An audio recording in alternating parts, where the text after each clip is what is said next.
Bonjour à toutes et à tous, ici Louise de Louise Budget, j'espère que vous allez bien. Aujourd'hui on se retrouve pour une vidéo 100% méthode budgétaire. J'ai décidé de faire une vidéo sur les 5 méthodes qui me plaisent le plus, puisque comme vous le savez, il y en a une en particulier que je suis sur cette chaîne et que j'essaye de décrypter au fur et à mesure, en fonction des mois. Mais il y en a d'autres évidemment qui existent et il y a pas mal vraiment de différences et d'ingéniosité dans chacune de ces méthodes. Donc je me suis dit que j'allais faire une vidéo exprès là-dessus pour que vous puissiez choisir celle qui vous convient le plus ou peut-être, pourquoi pas, avant de vous lancer, faire un petit point et choisir de tester l'une ou l'autre de ces méthodes avant de faire un choix définitif.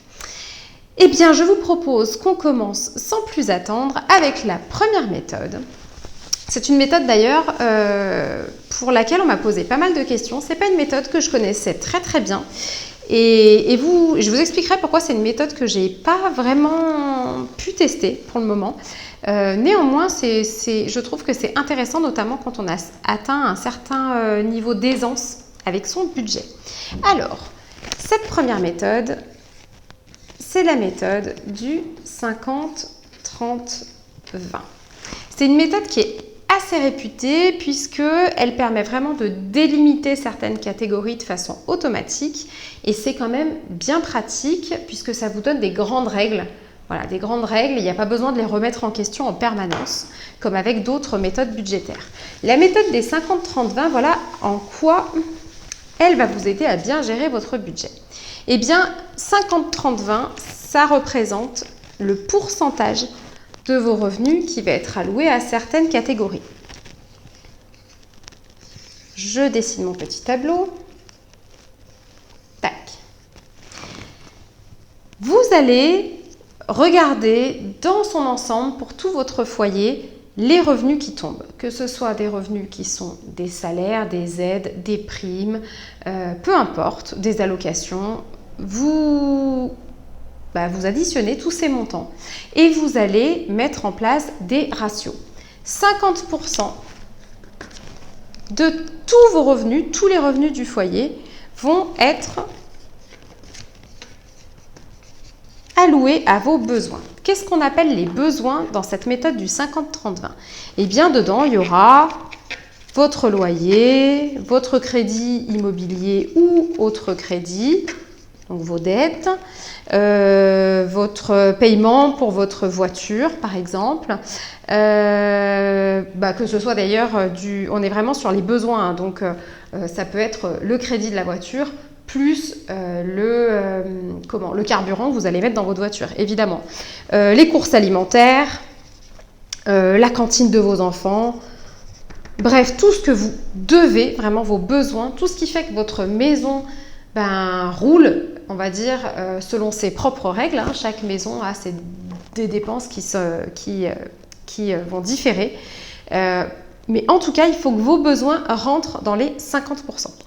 On parlera un petit peu de cette règle juste après parce que c'est quand même assez important de se rendre compte si la méthode est faite pour nous puisqu'elle est assez restrictive. Donc 50% c'est les besoins et il faut bien les lister. Ensuite, 30% de vos revenus sont dédiés à vos envies. Qu'est-ce qu'on va mettre dans la catégorie envie? Alors là aussi, ça dépend des familles, mais globalement, c'est pareil pour tout le monde. Il va y avoir le shopping, les nouveaux vêtements. Il va y avoir, par exemple, votre abonnement à la gym, s'il est payant et que vous allez en salle. Tous vos petits outils de streaming, type Netflix, Spotify, voilà, tout ça. Les restos, les sorties. Bref, tout ce qui ne rentre pas dans la catégorie besoin parce que vous pourriez potentiellement vous en passer, mais ça fait partie de la vie, donc on alloue 30% à ses envies et celles de tout le foyer, évidemment. Ce n'est pas seulement les vôtres, mais aussi celles de vos enfants, de votre conjoint, de votre conjointe. Et ensuite, les 20% restants sont dédiés aux économies. Dans les économies, là aussi, vous avez plusieurs catégories. Donc, vous avez le fait de vous constituer un fonds de sécurité, un fonds d'urgence, un matelas de précaution, appelez ça comme vous voulez. Systématiquement, je vous remets la vidéo qui parle de ça Donc voilà, vous avez aussi une vidéo, vous pourrez la regarder, hop, je la mettrai par là, qui traite de comment constituer son fonds d'urgence. Là, dans ce cas, et à quoi il sert surtout, hein, mais là, dans ce cas-là, vous avez 20% qui vont vous aider à le faire. Vous devez aussi préparer votre retraite. Si vous avez envie d'investir, eh bien, vos investissements rentreront dans ces 20%, pourquoi pas les études de vos enfants, bref, l'avenir, quoi. Néanmoins, quand je dis économie, ça, ce sont les plus fréquentes, on va dire, les plus traditionnelles même. Mais voilà, si votre rêve, c'est de faire un énorme tour du monde au moment où vous partirez à la retraite, peut-être qu'une grosse partie de vos économies partira par là. Ça, c'est vraiment à vous de gérer. Mais en tout cas, il y a ces 3 catégories qui sont très distinctes et très... voilà, ça reste quand même assez restrictif. Pour moi, par contre, là où ça va être une méthode idéale, c'est pour ceux qui n'aiment pas entrer dans les détails d'un budget. Je vois par exemple, on en parlera après, mais la méthode que moi j'ai choisie, c'est une méthode qui demande vraiment de faire le point sur son budget au minimum tous les mois, voire pour pouvoir suivre un peu son tracking et ses dépenses, de faire un point toutes les semaines. Ça, c'est le minimum. Si vous n'aimez pas rentrer dans ces détails de chaque dépense, à quoi elle sert, etc., je trouve que c'est une très très bonne base parce qu'au moins vous budgétez, vous savez où part votre argent, mais vous n'allez pas y passer non plus des plombs. C'est très bien aussi pour ceux qui n'aiment pas utiliser du cash, parce que tout ça va se gérer avec vos cartes de crédit et avec différents comptes. Vous pouvez très bien avoir un compte joint, pourquoi pas si vous vivez à plusieurs, ou un compte pour vous tout seul si vous gérez votre famille ou vous-même tout seul. Donc ça fera un compte. Là, vous avez un compte pour les envies et plusieurs comptes en fonction des économies que vous voulez faire. Par exemple, un compte spécial pour la retraite, pourquoi pas un plan d'épargne retraite ou une assurance vie. Ça, j'en ai parlé dans une autre. Si vous voulez préparer la retraite, j'ai fait une vidéo là-dessus, donc je vous la mettrai aussi. Vous pouvez avoir des investissements qui sont sur un autre compte. Le compte pour vos enfants pour plus tard, c'est encore un autre compte. Mais en tout cas, voilà, au minimum, vous avez 1, 2, 3 comptes différents et tout ça est automatisé. C'est-à-dire que votre paye, elle se divise entre les différents comptes et il n'y a pas d'histoire. Donc ça, c'est assez bien fichu si c'est quelque chose qui vous intéresse et que vous voulez tout automatiser avec des virements. Et puis, ce qui est quand même pratique, c'est que vous avez seulement 3 catégories. Donc, en termes de simplicité dans votre tête, ça va très très vite, 3 catégories. Là où c'est pas OK, déjà, c'est pas OK pour les personnes qui se rendent compte qu'elles ont des charges trop importantes. Si par rapport à votre salaire, les charges de base entre besoins et envie dépassent ces 2 montants, c'est difficile pour vous de suivre la méthode. Qu'est-ce que ça veut dire si vous avez envie de suivre cette méthode et que vous ne rentrez pas dans les cases? Soit vous les adaptez, vous vous dites, tiens, pour les besoins, je vais faire 60, pour les envies, je vais faire 20, et puis je vais garder 20% pour les économies. Ou voilà, en tout cas, vous gérez les ratios différemment.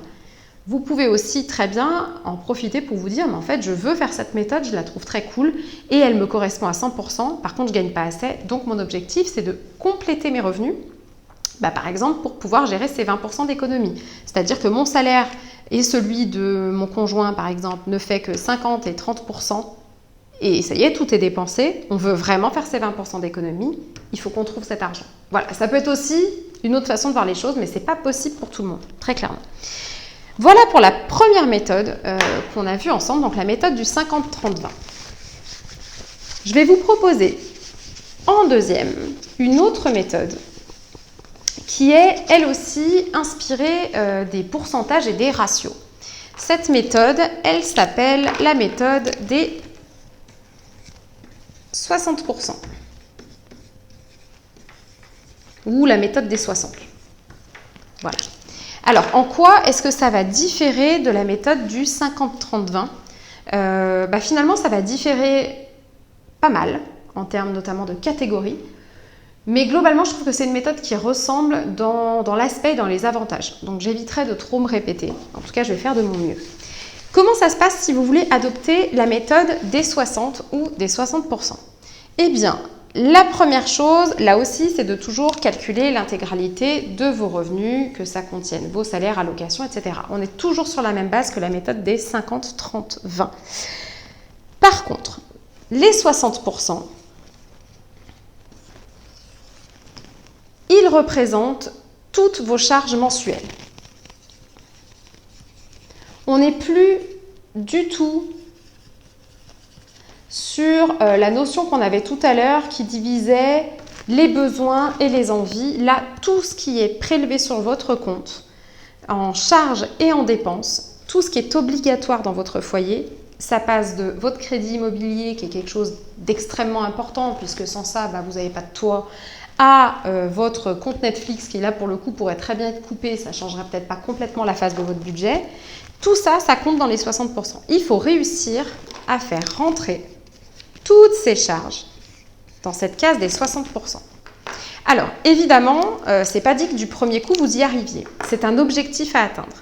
L'idéal pour vous, si vous sentez que c'est un petit peu compliqué, c'est d'utiliser des services, comme j'en parle très très souvent, je vous remettrai le lien, des services comme Origami, qui pour moi, alors j'en ai, pour le coup, j'ai essayé d'en utiliser un autre vraiment pour me faire une idée, mais ça reste le meilleur pour moi sur le marché. Origami, qui est un service qui va vous aider à descendre déjà d'office toutes les factures de vos charges. Que ce soit vos factures EDF, tout ça évidemment est gratuit, c'est un service qui vous offre, ils font des comparatifs et ils vous font changer de fournisseur, mais ça va passer également par votre box télé, box internet, votre abonnement Netflix, toutes vos dépenses, votre téléphone portable, gaz, électricité, assurance habitation, tout ça peut être comparé et vous permettre de faire descendre vos charges. Le but, évidemment, c'est de rentrer dans ces 60%. Vos dépenses obligatoires, donc vos charges mensuelles, là aussi, c'est nourriture, l'essence que vous mettez dans votre voiture, ça va vous demander à faire des économies. Donc, en priorité, faites baisser ce que vous pouvez faire baisser sans que ça change votre train de vie. C'est pour ça que je vous conseille Origami. Tout le reste, arrangez-vous pour que ça rentre dans ces 60%, calculés sur la base de vos revenus dans l'intégralité, aides comprises. Ensuite, qu'est-ce qu'on fait des 40% restants ? Eh bien, c'est là que je trouve ça diffère quand même pas mal de la méthode des 50-30-20. Je vous montre un petit peu. Voici comment on va répartir les 40% restants. Ils vont être divisés en 4 catégories. Hop. 10%, 10%, 10%, 10%. Moi qui suis nulle en maths, c'est très bien. Comment ça se passe ?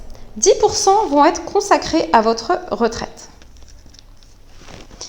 L'objectif, c'est de vous sécuriser vraiment pour l'avenir. Donc, si vous avez un plan d'épargne retraite, qu'il appartienne à votre entreprise, qu'il soit que vous l'ayez pris par vous-même, bref, ou que vous fassiez vous-même vos économies ou vos investissements, pour la retraite, vous partez du principe que vous avez 10% à mettre de côté. Les autres 10%, c'est votre fonds de secours. On sait qu'un fonds de secours, évidemment, même s'il est déjà constitué de plusieurs mois d'avance, pour vos dépenses et vos charges, en fait ça fluctue puisque chaque fois que vous allez avoir une urgence, vous allez taper dedans. Eh bien en continu, tous les mois, cette méthode vous recommande de mettre 10% de vos revenus pour continuer à remplir ce fonds de secours. Ensuite, 10% doivent être dédiés aux économies du quotidien. Qu'est-ce que c'est que les économies du quotidien ? Ça va être vos vacances, les anniversaires, les Noëls, bref, toutes ces choses qui de toute façon vont tomber tous les ans et que vous allez devoir mettre de côté, là, vous vous en occupez tous les mois, quoi qu'il arrive. Alors moi, je le fais déjà avec un plan budgétaire annuel. Vous voyez, moi, je fais déjà des provisions par mois, par catégorie. Je fais des plans financiers en fonction de tout ce qui va tomber mois par mois, juillet, août, septembre, octobre, novembre, décembre. Ensuite, je vois combien ça va représenter. Et ensuite, je divise au mois le mois ou au niveau annuel.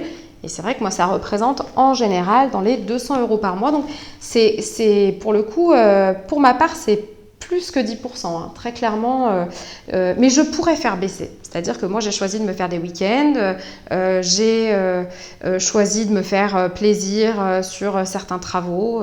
Quand je dis plaisir et travaux, ça ne va pas forcément ensemble, mais voilà, c'est des choses, on a envie de continuer à entretenir notre maison.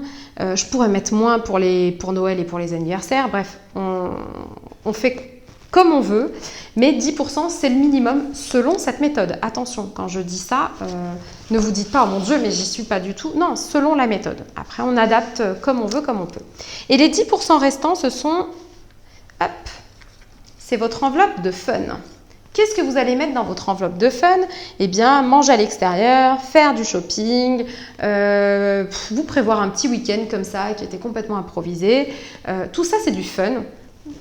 On est hors de toutes les autres catégories. Ça n'empêche que l'enveloppe, en tout cas la catégorie, parce qu'il n'y a pas d'enveloppe vraiment dans cette situation-là, vous devez consacrer 10% pour le fun, notamment pour éviter de craquer et ne penser qu'au long terme.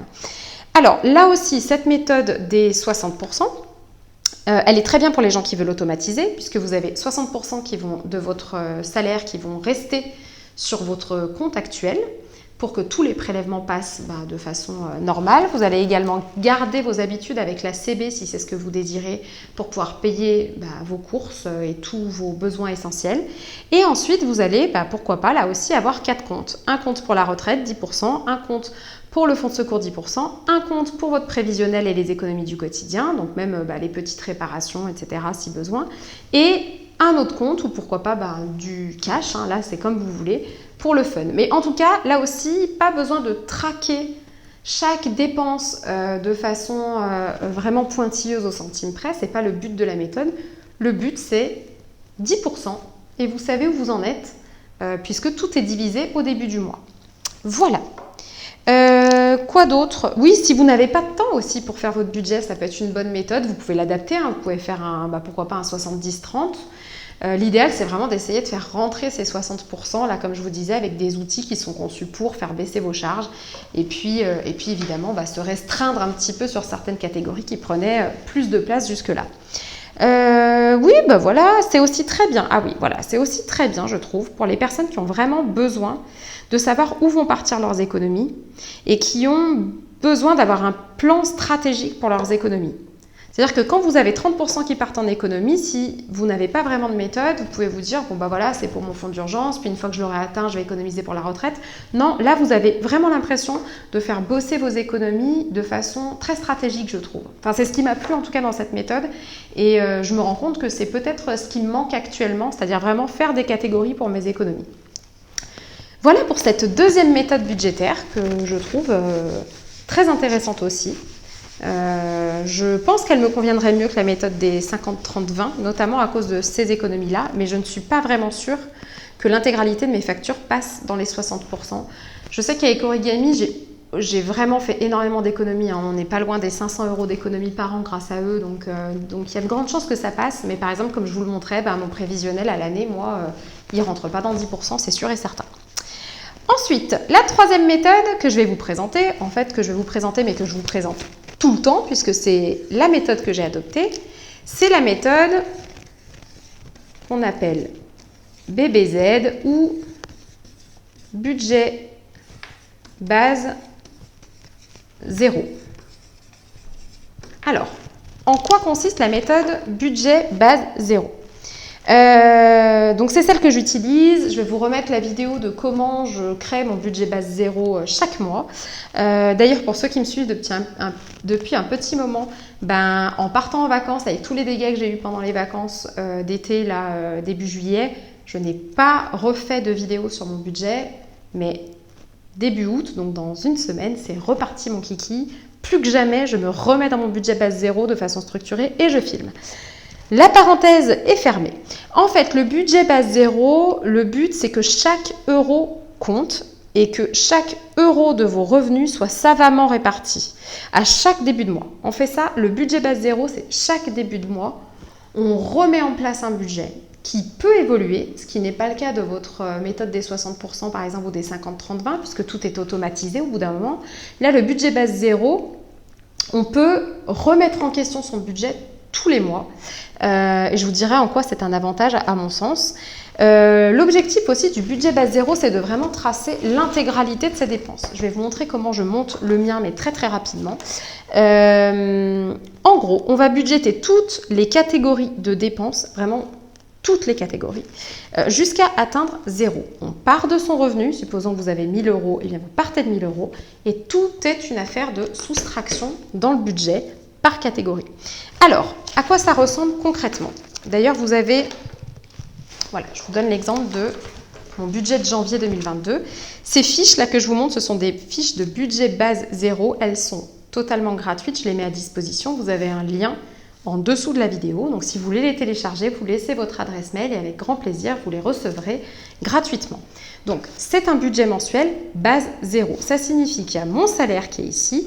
Là, c'est un exemple, je suis à 1643, je ne touche pas d'aide ou de prime ou quoi que ce soit, donc 1643. Et là, chaque dépense est soustraite. Donc là, on est sur les sorties automatiques, ça correspond à mes prélèvements obligatoires, type EDF, assurance de la maison, téléphone, iCloud, etc. Ça donne 216,92 €. Je continue à faire mes soustractions. Là, ensuite, il y a mes dettes ou mes crédits. Ma maison, ma pompe à chaleur, ma cuisine. Hop, ça fait 450,05 €. C'est un prélèvement. Ça se soustrait. Ensuite, il y a mes économies mensuelles. Mes économies mensuelles, ça correspond au plan budgétaire annuel que je vous ai montré juste avant, dans une autre méthode. Donc là aussi, je déduis, ça fait 285 €. Ensuite, je fais des catégories pour chaque dépense. L'alimentation, la maison, la santé, ma voiture, moi, ma fille, mes sorties. Tout ça, ça fait 691 €. Je déduis encore et je vérifie que je tombe bien à 0 en faisant mon récap mensuel. Donc là, mon récap mensuel, c'est mes revenus 1643, moins mes sorties 216,92, moins mes crédits et mes dettes 450,05, mes économies mensuelles basées sur mon prévisionnel annuel, c'est 285, et mon cash variable, du moins mon reste à vivre, il est de 691 € divisé lui aussi en multiples catégories. Au final, je me retrouve, il me reste 3 centimes, 0,03 €, donc on est bien sur un budget base 0. Évidemment, c'est pas très grave, les petits centimes, c'est pas très grave, mais vous êtes sur un budget base 0 parce que vous avez fait que de la soustraction, mais une soustraction, comme vous l'avez vu, très organisée et très catégorisée. Pourquoi est-ce que ça peut être un avantage? Alors, déjà, je vous disais que c'est un budget qui peut être modifié tous les mois. Et moi, c'est exactement ce que je fais. C'est-à-dire que ces catégories-là, elles varient. Alors, autant je ne peux malheureusement pas faire varier le montant de mon crédit immobilier. Hein, je n'ai pas ce pouvoir. Par contre, mon budget alimentation ou mon budget plaisir ou mon budget voiture, j'essaye de les faire varier, notamment en fonction des déplacements que j'ai. La santé, c'est pareil. Je sais que parfois, je vais devoir racheter un contraceptif ou un traitement qu'on a tous les 3 mois, etc. Je prévois, mais j'adapte. Ça, c'est très intéressant pour ceux qui ont des salaires variables. Ce n'était pas mon cas quand j'ai commencé le budget base 0 ou alors c'était variable à 30 € près. Maintenant, ça peut être très variable puisque je suis à mon compte. Donc là, effectivement, il se peut très bien que j'ai un mois qui soit divisé par 3 par rapport au mois précédent.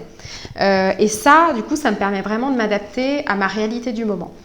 C'est très bien aussi pour ceux qui ont besoin de précision dans les dépenses. Moi, j'étais quelqu'un d'assez dépensière. Donc, il a fallu que je comprenne où partait mon argent. Et le fait de voir partir mon argent et de comprendre combien dans certaines catégories j'ai de limites, ça m'aide à tenir un budget. En quoi c'est utile de faire le budget base 0?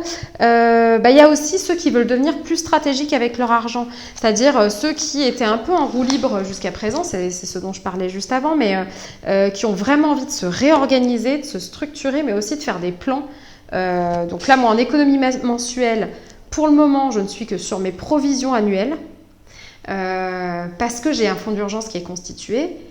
Mais dans pas très longtemps, il va falloir que je fasse rentrer aussi, pourquoi pas, la prévision de ma retraite ou les études de ma fille, voilà, qui là pour le moment sont gérées de façon quand même assez anarchique. Donc on peut vraiment être plus stratégique avec la méthode du budget base 0. Ça, c'est la 3e méthode. Je vous rappelle juste, vous avez ces fiches gratuitement disponibles dans le lien en dessous de la vidéo. J'ai couplé cette méthode.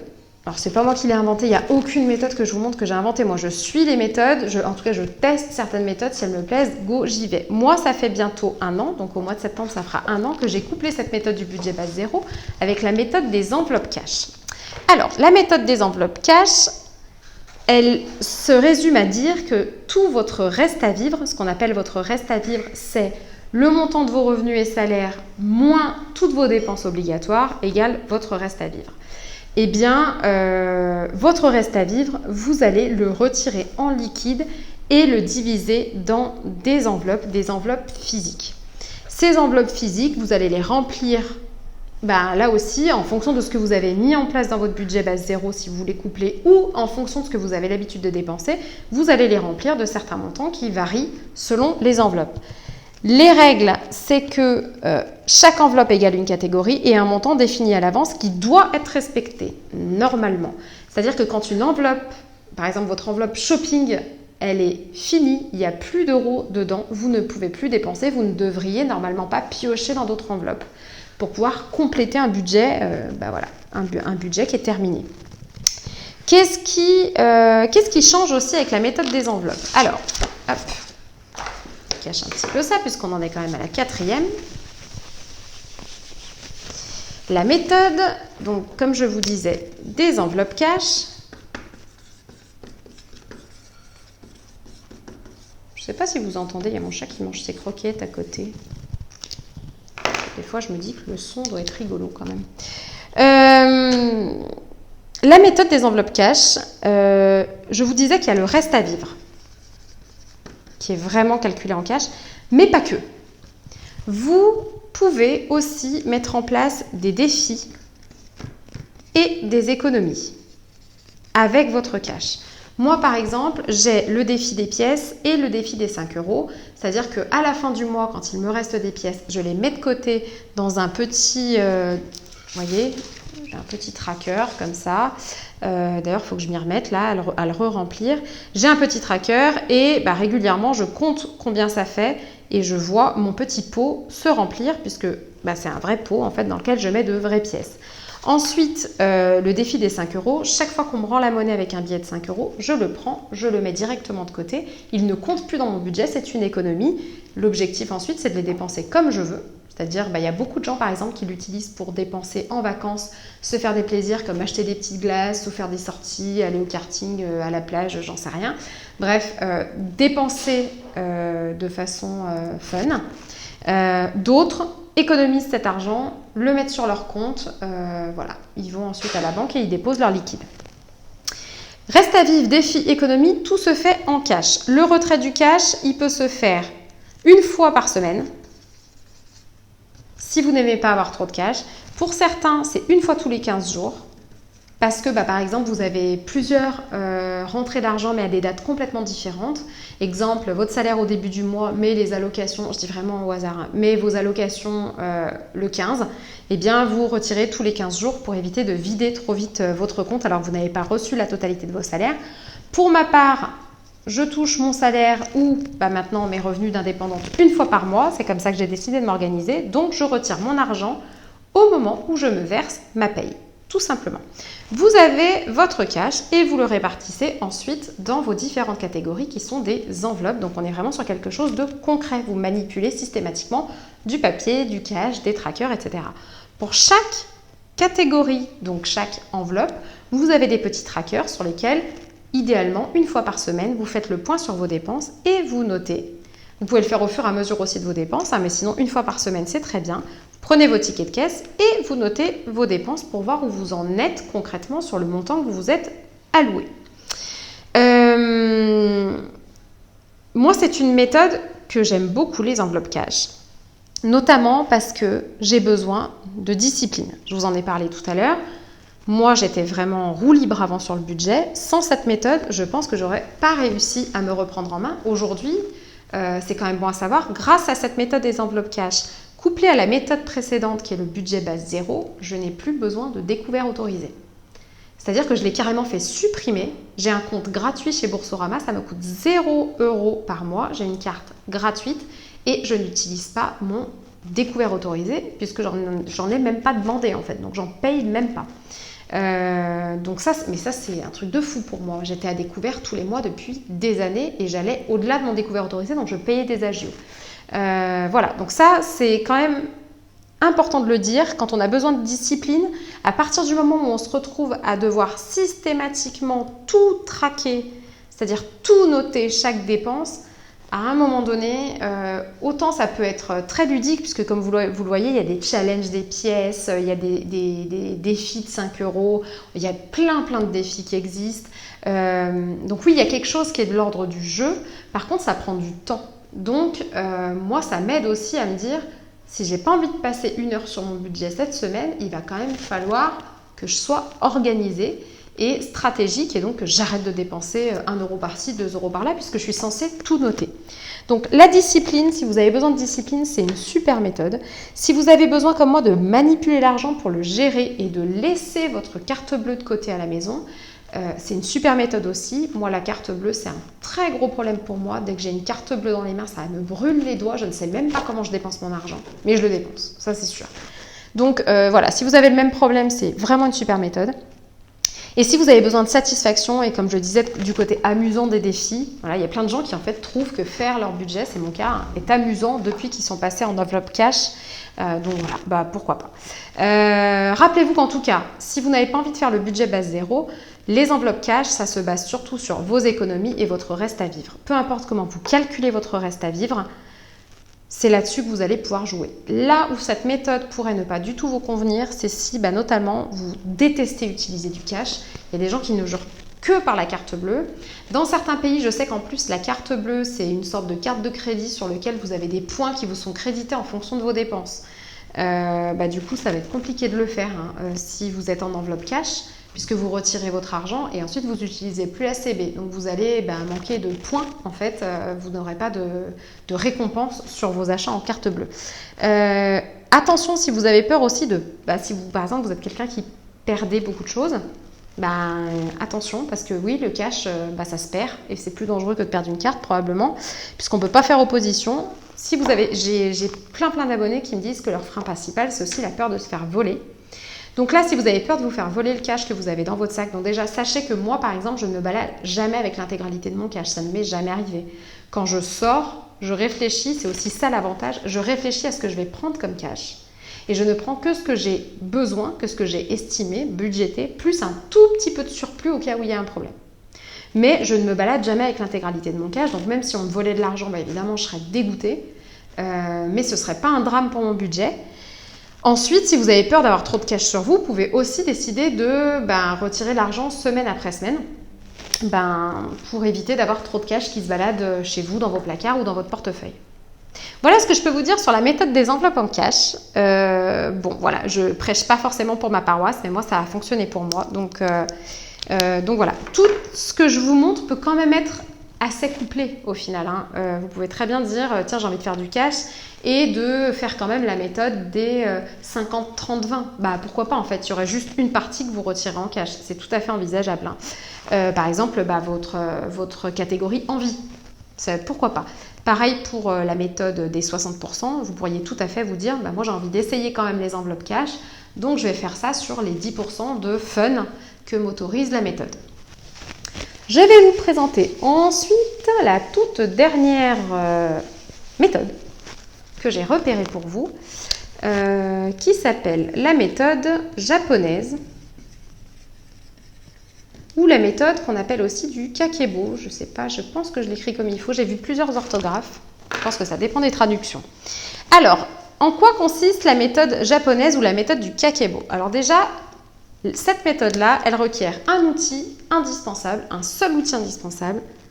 C'est... Oh, flûte. J'ai pas dû le fermer assez vite. Voilà. C'est le cahier. Et voilà, on revient en fait à l'ancienne. Il faut savoir que le kakebo, ça veut dire livre de comptes ménagers en japonais. Mais il y a quand même des différences avec le livre de compte traditionnel, celui sur lequel peut-être vos parents vous ont appris à faire un budget ou voilà, vous avez l'habitude de faire. C'est-à-dire qu'on n'est pas juste là à noter ses petites dépenses. Non, ça va un petit peu plus loin que ça. Donc l'outil indispensable, c'est d'avoir un cahier. Vous pouvez le faire durer évidemment autant de mois qu'il y a de pages. Néanmoins, il y a 3 règles. Première règle, on se paye d'abord.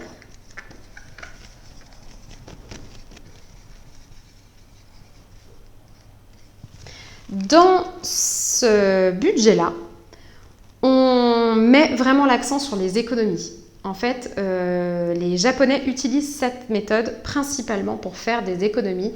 Ça veut dire que vous devez vous fixer un objectif. Dès que vous commencez votre kakebo en disant « Moi, mon idéal, ce serait par exemple de mettre 300 € par mois de côté ou 10% de mon salaire. » Voilà, vous pouvez le faire en pourcentage ou en montant, mais il vous faut un objectif de façon à pouvoir vraiment remplir toutes les étapes de votre kakebo. Donc, on se paye d'abord, on pense à ses économies avant ses dépenses.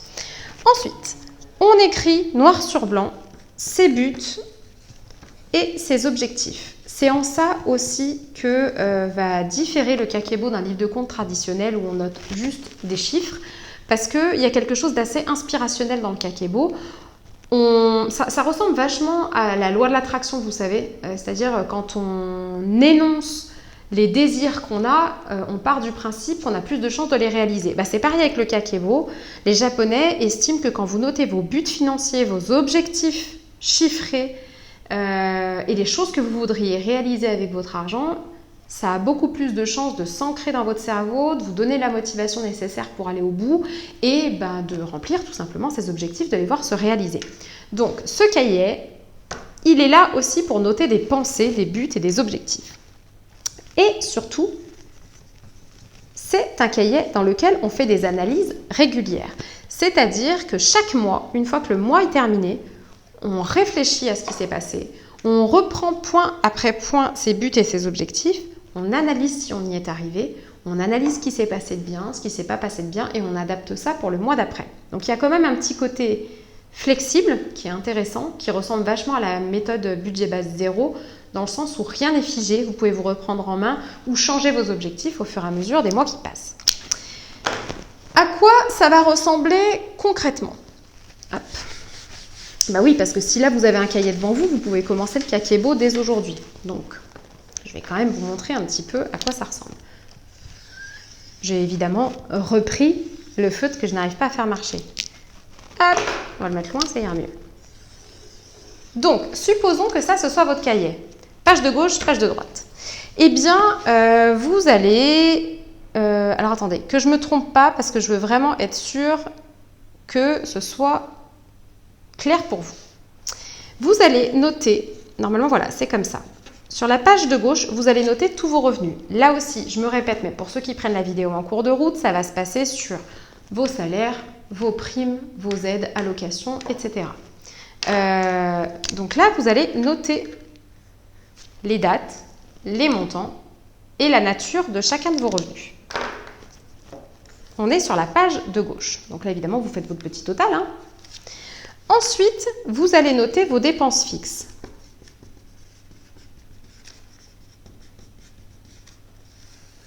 Par dépenses fixes, j'entends évidemment tout ce qui va être,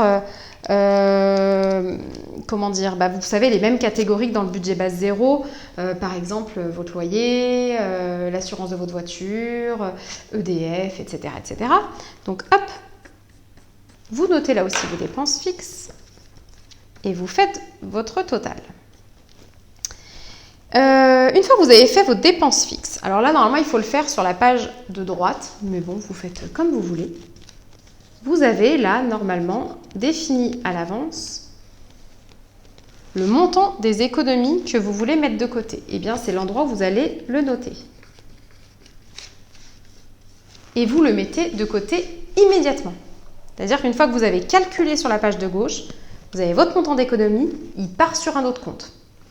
Parce qu'effectivement, il faut joindre ce que vous écrivez à l'action, sinon ça ne sert pas à grand-chose. Si vos économies restent sur vos comptes courants, il y a à mon avis beaucoup de chances que vous finissiez par le dépenser. Une fois que vous avez noté vos petites économies, vous allez cette fois mettre en place... alors attendez, que je ne vous dise pas de bêtises. Oui, voilà ce qui va se passer. Il ne faut pas que je me trompe d'ordre en fait. Vous allez ensuite faire une soustraction. Cette soustraction, c'est le montant total de vos revenus moins vos dépenses fixes moins vos économies. Grâce à ça, vous aurez ici votre reste à vivre, donc le montant de votre reste à vivre. Et ce reste à vivre, donc ce montant-là en euros, qu'est-ce qui va se passer? vous allez le diviser en 4 catégories. 2, 3 et 4. J'espère que j'aurai la place. On y croit. Alors, il y aura les dépenses générales. Par dépenses générales, j'entends l'alimentation, l'hygiène, la cantine, vous voyez, toutes ces choses qui peuvent varier, mais de toute façon, dont vous avez besoin tous les mois pour avoir un train de vie normal et pour survivre, en fait. Donc ça, c'est les catégories générales. Le carburant dans votre voiture, enfin, comme dans tous les autres budgets, en fait, vous avez les dépenses mensuelles, générales, dans votre reste à vivre. Ensuite, vous allez avoir les dépenses plaisir. Et là, ça va rentrer, par exemple, sur le shopping, les restos, le ciné. Bref, vous pouvez aussi vous payer un petit week-end. Enfin, vous faites ce que vous voulez. En tout cas, dans votre reste à vivre, il faut qu'il y ait une catégorie plaisir selon cette méthode du Kakebo. Après, vous allez avoir, alors ça, je trouve ça oufissime, vous allez avoir une dépense culture et loisirs. Et dans cette dépense culture et loisirs, vous allez vraiment avoir des choses qui, pour les Japonais, va nourrir un peu l'âme. C'est-à-dire qu'acheter des vêtements, ça peut être considéré comme des loisirs pour vous. Pour un Japonais, culture et loisirs, ça veut dire ce que ça veut dire. Ça veut dire des dépenses pour aller au musée, pour acheter des livres, pour faire, pourquoi pas, un cours d'art. Peu importe, mais en tout cas, il y a vraiment cette notion de nourriture pour l'âme qui est hyper intéressante, je trouve. C'est la première fois qu'en fait, je voyais un budget avec ça et je me suis dit, il faut absolument, absolument que je parle du Kakebo à cause de ça, en fait, quasiment. Donc voilà, culture et loisirs, vous êtes là pour être une meilleure personne. Il vous faut un petit budget à ce niveau-là. Voilà. Et enfin, la toute dernière catégorie, ça va être les extras. Votre reste à vivre, là, il faut vous garder une catégorie extra, pourquoi pas, je ne sais pas, pour les réparations, par exemple, de votre voiture, s'il y a quelque chose qui arrive, pour un extra au niveau santé, pour un événement exceptionnel que vous n'aviez pas prévu. Voilà. Donc, voilà comment ça se travaille. Et vous allez ensuite, une fois que vous avez fait ça, eh bien, soit il vous reste de la place, soit il ne vous en reste pas et vous tournez la page. Et là, vous allez faire une belle catégorie but et objectif dans lequel vous allez écrire noir sur blanc ce que vous espérez faire de votre argent, les buts financiers que vous voulez mener, que ce soit pour maintenant ou pour votre vie tout entière. On a tous des rêves, donc c'est l'occasion de les noter. Et tous les mois, vous reprendrez la même structure. Alors, il y a plein de Kakebo qui existent aujourd'hui. Vous pouvez créer le vôtre là, maintenant, avec une règle et un stylo. Du moment où vous avez un cahier ou des feuilles, il n'y a aucun problème. Vous pouvez faire différer certaines choses. Moi, je vous dis à quoi ça ressemble aujourd'hui un Kakebo de façon traditionnelle, mais vous pouvez tout à fait faire varier les choses. Là où, autant je suis un petit peu fan de ces 4 catégories, autant je trouve que les économies, pour le coup, là, c'est un petit peu fourre-tout. C'est pour ça que c'est important de noter vos objectifs et vos buts avec ces économies, parce que vos économies, paf, c'est une somme et point barre. Vous n'avez pas de catégorie, sauf si vous voulez en mettre en place. L'avantage aussi du Kakebo, étant donné que vous pouvez noter vos objectifs et vos buts, vous pouvez tout à fait aussi en faire vraiment un assistant budgétaire de cet outil. Par exemple, vous allez noter vos suivis de crédit, vos échéances régulières, type la prochaine date de la régule EDF ou la prochaine échéance des impôts. Bref, essayez aussi d'en faire un outil, pourquoi pas, où pour chaque mois, vous avez vraiment les dates importantes qui reviennent et des rappels pour ne pas oublier de poser un chèque ou faire un virement, pourquoi pas. Donc, vous pouvez vraiment faire tout ce que vous voulez du Kakebo. Si vous êtes créatif et que vous avez des objectifs qui vous obligent à pousser certaines catégories plus que d'autres, et charge à vous de créer votre Kakebo, votre outil idéal. Pour qui est-ce que c'est intéressant cette méthode? Si vous aimez déjà le papier, ça va être chouette. Vous n'avez pas besoin d'être en cash, mais vous pouvez tout à fait coupler quand même avec les enveloppes cash. Pourquoi pas vous faire une enveloppe générale, une enveloppe plaisir, une enveloppe culture, loisir, une enveloppe extra. tout à fait possible. Vous pouvez rester en CB si vous le souhaitez. Vous pouvez surtout, comme je le disais, rester flexible si tous les mois, si vous avez par exemple des revenus variables, et bien là aussi ça s'adapte assez bien puisque vous n'êtes pas obligé d'être dans l'automatisation. Voilà, voilà, je crois que je vous ai tout dit. En tout cas, ben voilà, faites-vous une idée. Dites-moi s'il y a certaines de ces méthodes que vous avez déjà essayées. Moi, comme je vous disais, j'oscille entre le mix méthode 3, méthode 4, budget base 0 et enveloppe cash. Pour le moment, ça me va très bien. Mais on ne sait pas, peut-être qu'à un moment donné, je me sentirai tellement à l'aise avec mon argent que je vais vouloir tout automatiser. Je me le souhaite, mais j'en suis pas du tout encore là. Dans tous les cas, j'espère que vous aurez appris des choses parce que moi, en préparant cette vidéo, j'ai appris plein de trucs et c'est vraiment cool. Ça me donne vraiment envie, moi, d'être plus stratégique avec mes économies. Je me rends compte que je suis quand même un peu light sur ce sujet-là. Donc, je pense que je vais continuer à me renseigner. Et puis voilà. Et ben écoutez, j'espère, comme je vous disais, que ça vous a plu. J'espère surtout que vous prenez soin de vous et que vous prenez bien soin de vos petits sous, je pense. Bien fort à vous. Et une fois que tout ceci est dit et que les rimes sont faites, je vous souhaite une bonne journée. Je vous dis à bientôt. Bye.